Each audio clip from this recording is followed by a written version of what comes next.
Teman, pertama saya akan membahas tentang setup nyata terlebih dahulu. Yang dimaksud sumber daya penting di sini adalah minyak, gas alam, unsur tanah jarang, dan sumber daya strategis lain yang menentukan ekonomi, teknologi, energi, bahkan stabilitas politik dunia. Perlu kita ketahui, Agensi Sumber Daya Internasional adalah badan global yang mengatur distribusi, ekstraksi, perdagangan, dan standar keberlanjutan sumber daya tersebut.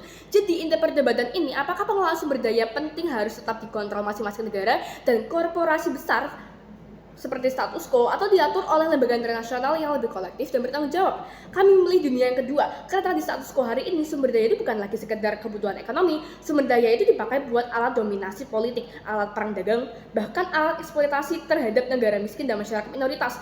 Negara besar dan korporasi besar itu mendominasi rantai energi dan mineral dunia. Mereka lah yang menentuin harga, distribusi, bahkan siapa yang boleh berkembang dan siapa yang bakal tetap miskin. Narasi yang mereka bangun di sini adalah pasar bebas akan mengatur semuanya, tapi realitinya tidak demikian.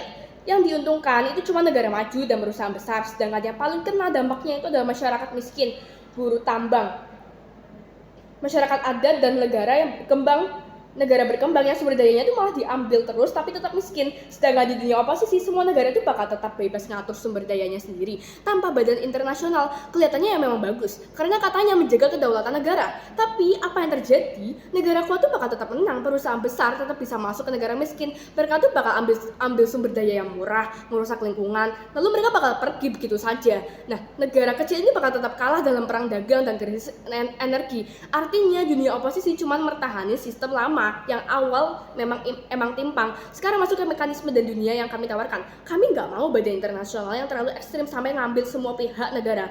Negara tetap punya sumber daya mereka kok, tapi ada aturan global supaya pengelolaannya itu nggak semena-mena. Agensi ini isinya perwakilan negara, ahli lingkungan, organisasi HAM, dan badan ekonomi dunia. Definisi di sini mereka tuh punya 3 tujuan utama. Pertama, mengawasi perdagangan sumber daya biar nggak ada negara yang seenaknya nahan minyak, gas buat menjatuhkan negara lain. Kedua, bikin standar global. Perusahaan tambang merusak lingkungan dan menyiksa pekerja. Mereka tuh bisa kena sanksi internasional. Ketiga, dana bantuan global. Sebagian keuntungan sumber daya itu bakal tetap dipakai buat pemulihan lingkungan, membantu negara miskin, dan melindungi masyarakat yang terdampak tambang. Dan kenapa ini realistis? Karena dunia sekarang tuh udah punya WTO, IMF, dan Paris Agreement. Jadi ini bakal long term karena negara itu tetap bisa untung secara ekonomi. Masuk ke argumen pertama, premis kami simple. Sesuatu yang sangat penting itu bukan sesuatu yang sangat simple, yang sangat penting buat hidup manusia tuh nggak boleh cuma dikontrol oleh pihak yang paling kuat. Hari ini negara yang maju kaya karena selama bertahun-tahun mereka itu ngambil sumber daya dari negara bertambang dengan murah. Mereka itu dapat untung besar, sedangkan negara penghasil tuh malah lingkungannya rusak, rakyatnya tuh miskin, dan ekonominya tuh malah bergantung terus. Maka ada kewajiban moral buat memperbaiki ketimpangan ini. Dengan adanya badan internasional, negara kecil tuh punya perlindungan. Perusahaan nggak bisa terlalu bebas buat mengeksploitasi, dan masyarakat tuh punya standar perlindungan global. Dan ini penting karena ketimpangan ini bukan cuma soal ekonomi, ini soal hak manusia. Masyarakat sekitar tambang malah kehilangan tanah, kesehatan, air bersih, bahkan masa depan mereka. Kadang mereka tuh memang terima situasi ini, tapi sebenarnya mereka tuh terpaksa buat menerima ini. Kenapa? Ya karena mereka tuh takut kehilangan pekerjaannya dan gak punya pilihan ekonomi lain. Bahkan kalau misalkan mereka nolak pun, mereka tuh bisa kehilangan mata pencahariannya, ditekan aparat, dan dianggap malah menghambat pembangunan. Dan di dunia kami, masyarakat tuh nggak bakal dipaksa buat memilih antara tetap miskin dan hidup di lingkungan yang rusak, yang susah, karena ada standar internasional dan dana bantuan transisi. Dampak nyatanya di tingkat individu, harga energi itu bakal lebih stabil dan kehidupan masyarakat itu bakal lebih aman.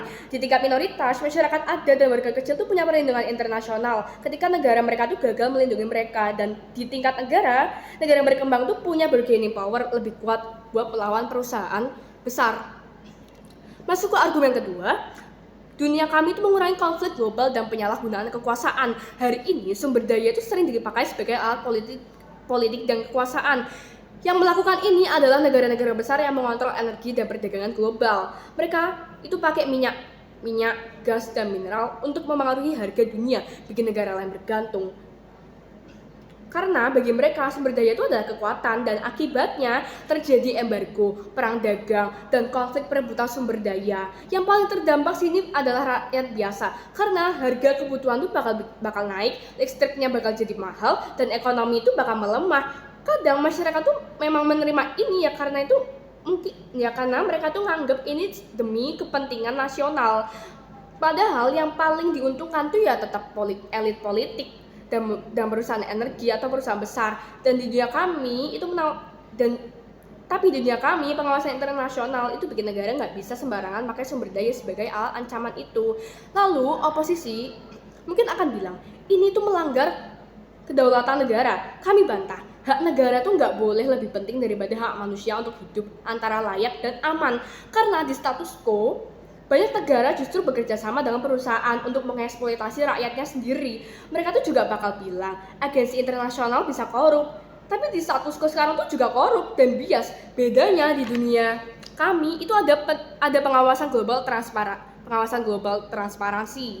Mereka mungkin juga bakal bilang pasar bebas itu lebih efisien, tapi efisien untuk siapa? Untuk perusahaan besar? Mungkin iya, tapi tidak untuk masyarakat yang kehilangan tanah, udara kering, dan masa depan mereka. Dan kami lebih memilih sistem yang lebih manusiawi dan stabil dibanding sistem yang lebih cepat tapi penuh eksploitasi.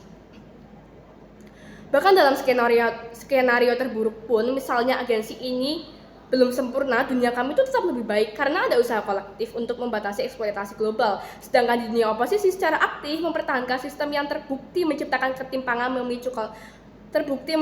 ketimpangan, memicu konflik, dan ngorbanin kelompok rentan demi keuntungan ekonomi. Dan pada akhirnya debat ini tuh tentang apakah sumber daya dunia itu akan terus menjadi alat kekuasaan segelintir pihak atau menjadi sesuatu yang dikelola untuk kepentingan manusia secara adil dan berkelanjutan. Maka dari itu, bangga menjadi proposisi.